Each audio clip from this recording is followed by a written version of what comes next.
Good morning, welcome to our online class. നമ്മളിന്ന് ഇവിടെ എടുക്കാൻ പോകുന്നത് മാത്തമാറ്റിക്കൽ റീസണിങ് എന്ന ചാപ്റ്ററിലെ ലാസ്റ്റ് ടോപ്പിക്കാണ്.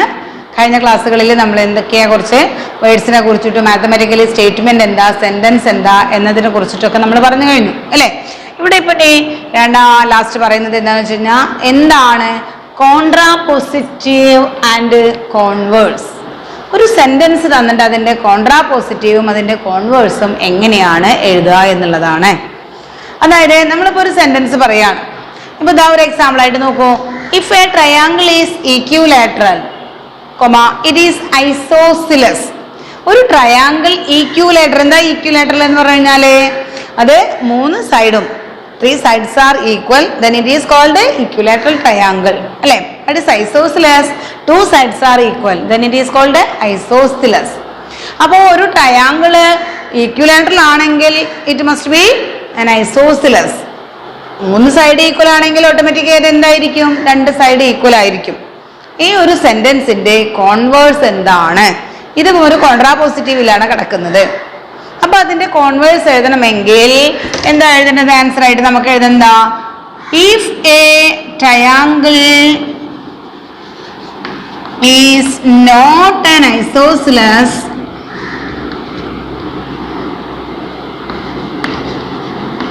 then it is not an equilateral.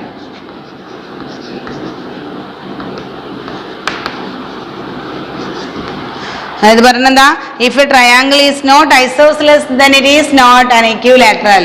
കണ്ടോ, ഒരു ട്രയാങ്കിൾ ഈക്വിലാറ്ററൽ ആണെങ്കിൽ അത് ഐസോസിലസ് ആണെന്ന് പറഞ്ഞു. അതിന്റെ സെന്റൻസിന് മീനിങ്ങില് മാറ്റം വരാത്ത രീതിയിൽ പറയാണ്. ഒരു ട്രയാങ്കിൾ ഐസോസിലസ് അല്ലെങ്കിൽ അതെന്തല്ല? ഈക്വിലാറ്ററൽ അല്ല.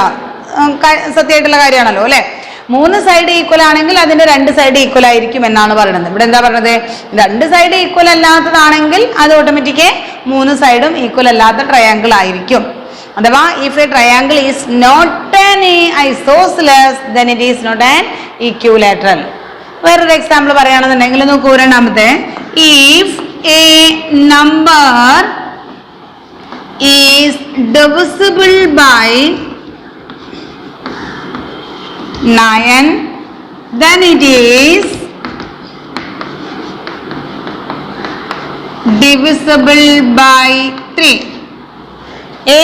If a number is divisible by 9 then it is divisible by 3.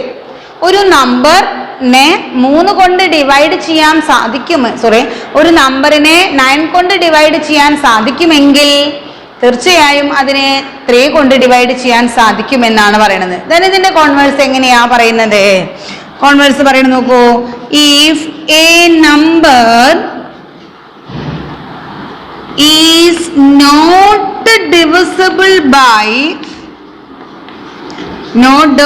by 3 then it is not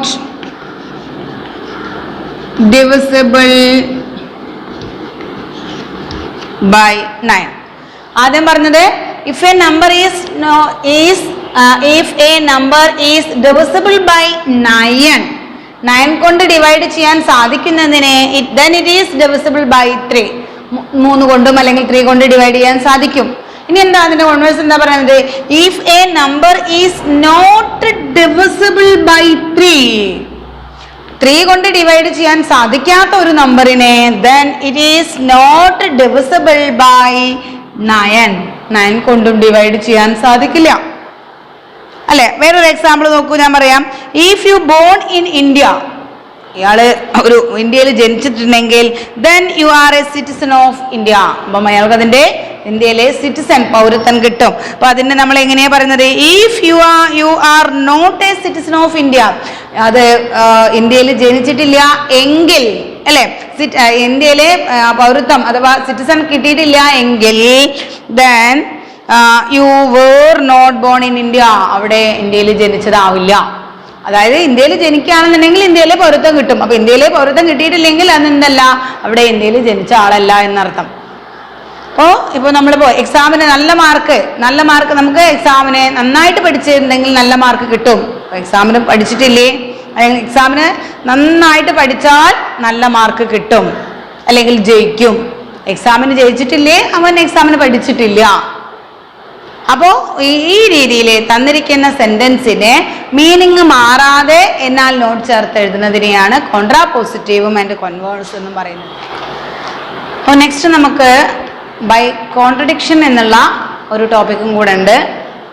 അത് നിങ്ങൾ 10th നിന്ന് മിക്കവാറും ആൾക്കാർക്ക് അതൊക്കെ പഠിച്ചു കഴിഞ്ഞതാണ്. CBSE ഉള്ള കുട്ടികൾ ഈ കോൺട്രഡിക്ഷൻ ബൈ കോൺട്രഡിക്ഷൻ എന്നുള്ള ഈ ഒരു ടോപ്പിക്ക് എല്ലാവരും മാത്സിൽ ചെയ്തതാണ്. അവർക്കത് എളുപ്പമാവും. എന്തായാലും എല്ലാവർക്കും അത് നോക്കാം. ഓക്കെ, അപ്പോൾ ബൈ കോൺട്രഡിക്ഷൻ എന്താ പറയുന്നത് നോക്കി. ഒരു ക്വസ്റ്റ്യൻ ഇത്രയേ ഉള്ളൂ. നമ്മുടെ തന്നിരിക്കുന്നതിനെ കോൺട്രഡിക്റ്റ് ചെയ്യാം. തന്നിരിക്കുന്ന സ്റ്റേറ്റ്മെന്റിനെ നമ്മളത് തെറ്റാണെങ്കിൽ അത് ശരിയായിട്ട് എടുത്തിട്ട് നമ്മളത് തെറ്റാണെന്ന് പ്രൂവ് ചെയ്യാം. അപ്പോൾ ക്വസ്റ്റ്യൻ ഇത്രയേ വരുള്ളൂ. Verify by method of contradiction piece that √7 is irrational. √7 irrational ആണ് എന്നുള്ളത് നമുക്ക് കോൺട്രഡിക്ടറി മെത്തേഡ് ഉപയോഗിച്ചുകൊണ്ട് അത് ശരിയാക്കണം അഥവാ പ്രൂവ് ചെയ്യണം. √7 ഈസ് ഇറാഷണൽ. √7 ഇറാഷണൽ ആണ് എന്നുള്ളത് നമുക്ക് എല്ലാവർക്കും അറിയണതാണ് അല്ലെ. √7, √3, √5 അങ്ങനെ അഥവാ പ്രൈം നമ്പേഴ്സിന് റൂട്ട് ഇട്ട് കഴിഞ്ഞാൽ അത് ഇറാഷണൽ നമ്പേഴ്സ് ആണ്. അപ്പൊ അത് ഇറാഷണൽ ആണ് എന്നുള്ളത് കോൺട്രഡിക്ഷൻ മെത്തേഡ് ഉപയോഗിച്ചുകൊണ്ടാണ് നമ്മൾ എന്ത് ചെയ്യേണ്ടത്, പ്രൂവ് ചെയ്യേണ്ടത്. അപ്പൊ അത് എങ്ങനെയാണ് എന്നുള്ളത് നോക്കാം നമുക്ക്. നോക്കൂ, in this method we assume that the given statement is false. നമുക്ക് തന്നിരിക്കുന്ന സ്റ്റേറ്റ്മെന്റിനെ നമ്മൾ എന്തായിട്ട് എടുക്കാം, ഫാൾസ് ആയിട്ട് എടുക്കാം. തന്നിരിക്കുന്ന സ്റ്റേറ്റ്മെന്റിനെ നമ്മൾ എന്ത് ചെയ്യാം, ഫാൾസ് ആയിട്ടാണ് എടുക്കേണ്ടത്. അപ്പോൾ √7 ഈസ് ഇറാഷണൽ എന്നുള്ളത് എന്താവും, √7 ഈസ് റാഷണൽ. അതാണല്ലോ അതിന്റെ ഫാൾസ് ആയിട്ട് മാറുന്നത്. അപ്പോൾ നമുക്ക് വരുന്നത് that is V assume that √7 is rational. Irrational അല്ല, നമ്മളത് എന്താവാണ്, റാഷണൽ ആയിട്ട് എടുക്കണം. നമുക്ക് തന്നിരിക്കുന്ന സ്റ്റേറ്റ്മെന്റ് ഫാൾസ് ആണ് എന്ന് നമ്മൾ അസ്യൂം ചെയ്യുന്നു. then √7 ഈസ് ഇറാഷണൽ എന്നുള്ളത് അപ്പൊ എന്തായി മാറുന്നു, √7 is rational. this means that there exists positive integers a and b such that ഏതൊരു റാഷണൽ നമ്പറിനെയും നമുക്ക് എന്ത് എഴുതാം, a/b ഫോമിലേക്ക് എഴുതാം. റാഷണൽ നമ്പർ എന്ന് പറഞ്ഞാൽ എന്താ, a/b ഫോമിൽ എഴുതാൻ കഴിയുന്ന നമ്പേഴ്സിനെയാണ് റാഷണൽ നമ്പർ എന്ന് പറയുന്നത്. ഇറാഷണൽ ആണെങ്കിൽ അങ്ങനെ എഴുതാൻ സാധിക്കാത്തത്.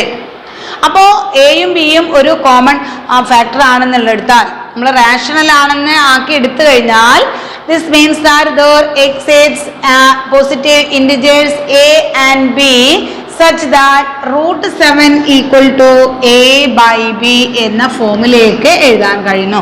where a and b have no common factors. എക്കും ബിക്കും എന്തില്ല, കോമൺ ഫാക്ടേഴ്സ്. അഥവാ അത് പ്രൈം നമ്പേഴ്സ് ആയിരിക്കും, ഏറ്റവും ലീസ്റ്റ് ആയിട്ടുള്ള നമ്പേഴ്സ് ആയിരിക്കും. അപ്പൊ അതിന് കോമൺ ഫാക്ടർ ഇല്ല എന്നർത്ഥം. സ്ക്വയറിങ്, ഈ ഇക്വേഷനെ നമ്മൾ സ്ക്വയർ ചെയ്യാണ്. എന്തൊക്കെയാണ് മെത്തേഡ്, ഇതിൽ കൂടുതൽ അങ്ങനെ എഴുത്തിലാണ് നമ്മൾ കാണിക്കുന്നത്. അപ്പോൾ ഇതിനെ സ്ക്വയർ ചെയ്യുമ്പോൾ എന്താ വരിക, √7 സ്ക്വയർ ചെയ്യുമ്പോൾ എന്ത് വരുന്നുണ്ട്, 7. എനെ സ്ക്വയർ ചെയ്യുമ്പോൾ a², ബിനെ സ്ക്വയർ ചെയ്യുമ്പോൾ b². അപ്പോൾ squaring the equation we get 7 equal to a² by b². 7 equal to a² by b². ഇത് ഏതിനെ സ്ക്വയർ ചെയ്യുമ്പോഴാകുന്നതാ, √7 equal to a by b.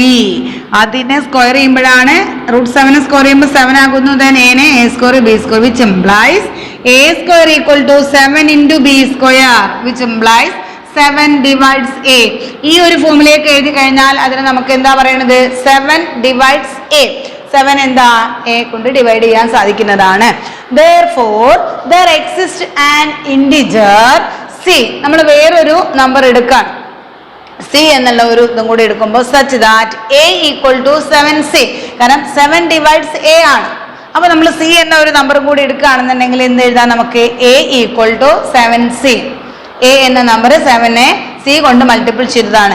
then ഇതിനെ സ്ക്വയർ ചെയ്യുമ്പോൾ then a² equal to 49c² എന്നാകുന്നു. a equal to 7c, നമ്മൾ c എന്ന് പറയുന്ന ഒരു നമ്പർ എടുക്കുമ്പോൾ a equal to 7c, ദാ 7 divides a. അപ്പൊ അതുപോലെ a equal to 7c. അപ്പൊ then a² equal to 49c² and a² equal to ഈ ഇവിടെ എന്താ, a² നേരത്തെ നമുക്കൊരു വാല്യൂ കിട്ടിയിട്ടുണ്ട്, എന്താ 7b². ആ വാല്യൂ ഇവിടെ സബ്സ്റ്റിറ്റ്യൂട്ട് ചെയ്യാണ്. 49c² അപ്പം എ സ്ക്വയറിന് 2 വാല്യൂസ് ഉണ്ട്. നേരത്തെ ഇവിടെ 7b² എന്നും കിട്ടി, ഇവിടെ എ സ്ക്വയറിന് നമുക്ക് എന്ത് കിട്ടി?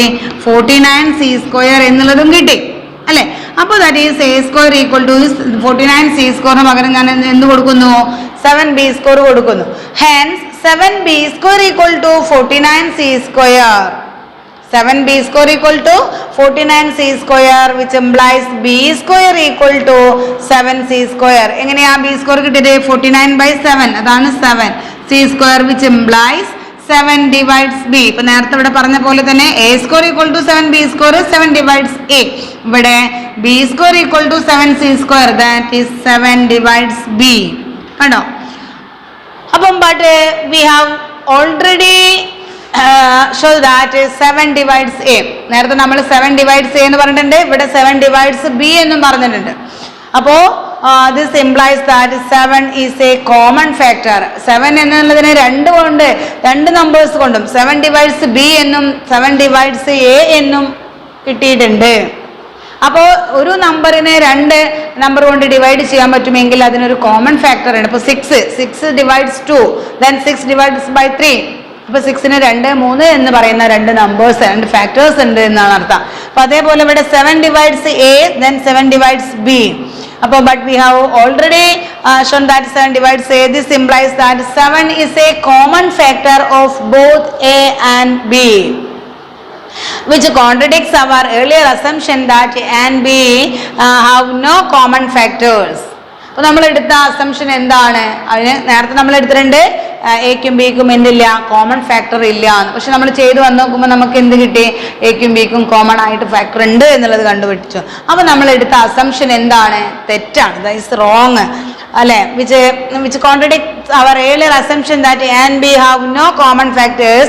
This shows that the assumption √7 is irrational is wrong. √7 is rational എന്ന് പറയുന്ന ആ ഒരു അസംഷൻ നമ്മുടെ എന്താണ്? റോങ് ആണ്. Hence the statement √7 is irrational is true. അപ്പൊ അതുകൊണ്ട് അതിന്റെ √7 is irrational എന്നുള്ളതാണ് ട്രൂ ആയിട്ട് കിട്ടുന്നത്. അപ്പൊ നമ്മൾ എന്താ ചെയ്തത്? √7 is irrational എന്നുള്ളതിന്റെ നമുക്ക് അതിനെ ഇറാഷണൽ ആയിട്ട് നമ്മൾ എടുത്തു. നമ്മുടെ അസംഷൻ തെറ്റാക്കിയിട്ട് നമ്മൾ എടുത്തു. എന്നിട്ട് എക്കും ബിക്കും അത് ഒരു 7 എ എന്നും ബി എന്നും ഒരു കോമൺ ഫാക്ടർ റാഷണൽ ആണ്, a/b ആണ്, അപ്പോൾ കോമൺ ഫാക്ടർ ഇല്ല എന്ന് പറഞ്ഞു. ദെൻ അതിന് നമുക്ക് ചെയ്ത് കഴിഞ്ഞ് നോക്കുമ്പോൾ എയും ബിയും എന്നുള്ള 2 കോമൺ ഫാക്ടേഴ്സ് കിട്ടി. അപ്പോൾ നമ്മൾ എടുക്കുന്ന അസംഷൻ തെറ്റാണ് എന്നുള്ളത് എടുത്തു. അപ്പോൾ ഇത് ഇങ്ങനെ തന്നെ ഈ √7 ഈസ് ഇറാഷണൽ എന്നുള്ളത് പറയുന്ന പോലെ തന്നെ √5 is irrational, √3 is irrational, √11 is irrational, ഇങ്ങനെയുള്ള ക്വസ്റ്റ്യൻസ് ആണ് എക്സാമിനും വരുന്നത്. അപ്പോൾ ഇവിടെ ഉള്ള ഈ 7 പകരം നിങ്ങൾ എന്ത് ചെയ്യുക? 5 ആണെങ്കിൽ 5 ഉണ്ടായിരിക്കും. അപ്പോൾ സ്ക്വയർ ചെയ്യുമ്പോൾ 25 ആയിരിക്കും. ഓക്കെ, 3 ആണെങ്കിൽ 9 ആയിരിക്കും. അങ്ങനെ ഈ ബാക്കിയുള്ള എല്ലാ എഴുത്തുകളും ഈക്വൽ ആണ്. അപ്പോൾ ഈ രീതിക്ക് ചെയ്തിട്ട് 100% ഷുവർ ആയിട്ടുള്ള ഒരു ക്വസ്റ്റ്യനും കൂടിയാണ് ഇത്. ഏതൊരു എക്സാമിനും ഈ ഒരു ചാപ്റ്ററിൽ നിന്നും ചോദിക്കുന്ന 3-4 മാർക്കിന്റെ ക്വസ്റ്റ്യൻ ആണ് ഇത്. അപ്പോൾ എന്തായാലും ഈ ഒരു ക്വസ്റ്റ്യൻ ചോദിക്കും. നിങ്ങളിതിങ്ങനെ എഴുതി എന്നെ പഠിച്ചോളാം. ഓക്കെ, അപ്പോൾ ഇതോടുകൂടി നമ്മുടെ ഈ ഒരു ചാപ്റ്റർ നമ്മുടെ തീരാണ്. മാത്തമാറ്റിക്കൽ റീസണിങ് എന്ന് പറയുന്ന ഈ ഒരു ചാപ്റ്റർ തീർന്നു. അതിലാദ്യം നമ്മൾ പറയുന്നത് ഫസ്റ്റ് വൺ നമ്മൾ പറഞ്ഞത് ഒരു സെന്റൻസ് മാത്തമാറ്റിക്കലി സ്റ്റേറ്റ്മെന്റ് ആകുന്നത് എപ്പോഴാണ്? അത് ഒന്നില്ലെങ്കിൽ ട്രൂ ആയിരിക്കണം, അല്ലെങ്കിൽ ഫാൾസ് ആയിരിക്കണം. രണ്ടും കൂടി ഒപ്പം വരാൻ പാടില്ല. രണ്ടാമത് പറയുന്നത് നമ്മുടെ negation. Chennai is a city, Chennai is not a city. √2 is irrational, √2 is not irrational. ഏത് നമ്പറിന് വേണമെങ്കിൽ അല്ലെങ്കിൽ ഏതൊരു സെന്റൻസിന് വേണമെങ്കിലും നമുക്കതിൻ്റെ നെഗേഷൻ ചേർത്ത് എഴുതാം. പിന്നെ component and compound. The grass is green, the sky is blue. അത് 2 സെന്റൻസ് ആയിട്ട് പറയുമ്പോൾ അതിനെ കമ്പോണന്റ് എന്ന് പറയുന്നു. കൂട്ടി പറയുന്നത് the grass is green and the sky is blue, അത് കോമ്പൗണ്ട് എന്ന് പറയുന്നു. ദെൻ പിന്നെ പറയണത് കോൺട്രഡിക്ഷൻ, എന്താണ്? കോൺട്രാപോസിറ്റീവും കോൺവേഴ്സും. If a number is divisible by 9, then it is divisible by 3. If a number is not divisible by 3, then it is not divisible by 9. 3 കൊണ്ട് divide ചെയ്യാൻ സാധിക്കാത്തതിനെ 9 കൊണ്ടും divide ചെയ്യാൻ സാധിക്കില്ല. ദെൻ ലാസ്റ്റ് അതിൽ പറയുന്നതാണ് ബൈ കോൺട്രഡിക്ഷൻ. ഈ ഒരു കോൺട്രഡിക്ഷൻ എന്നുള്ളത് ഷുവർ ക്വസ്റ്റ്യൻ ആണ്. ബാക്കി പറഞ്ഞതിൽ നിന്നും ഏതെങ്കിലും ഒരെണ്ണമാണ് വരുന്നത്. അപ്പോൾ എല്ലാവരും വീഡിയോ നന്നായിട്ട് നോക്കി ഈ ഒരു കോൺട്രഡിക്ഷൻ എന്നുള്ള ക്വസ്റ്റ്യനെ എഴുതി പഠിക്കാം. ഇനി വേറെയുള്ള ക്വസ്റ്റ്യൻസും കൂടി മോർ എക്സാമ്പിൾസ് നമുക്ക് ഇൻട്രാക്ഷൻ ക്ലാസ്സിൽ ചെയ്യാം. ഓക്കെ, എല്ലാവരും നന്നായിട്ട് എഴുതി തന്നെ പഠിക്കണം. ബാക്കിയുള്ള ഈ ഇതിലുള്ള എല്ലാ ടോപ്പിക്കും ഈസിയാണ്. ഈ ഒരു കോൺട്രഡിക്ഷൻ്റെ കാര്യം മാത്രമാണ് ഒന്ന് കൂടുതലായിട്ട് എഴുതി പഠിക്കാനുള്ളത്. അപ്പോൾ എല്ലാവരും നന്നായിട്ട് പഠിക്കുക. ഷുവർ ക്വസ്റ്റ്യൻ ആണ്, ഞാൻ പിന്നെയും പറയുകയാണ്. അപ്പോൾ 7 പകരം 5ഉം 3ഉം ഒക്കെ മാറ്റിയിട്ടിട്ട് എഴുതി പഠിക്കുക. ഓക്കെ, എല്ലാവരും വീഡിയോ നന്നായിട്ട് വാച്ച് ചെയ്യാം. എല്ലാവർക്കും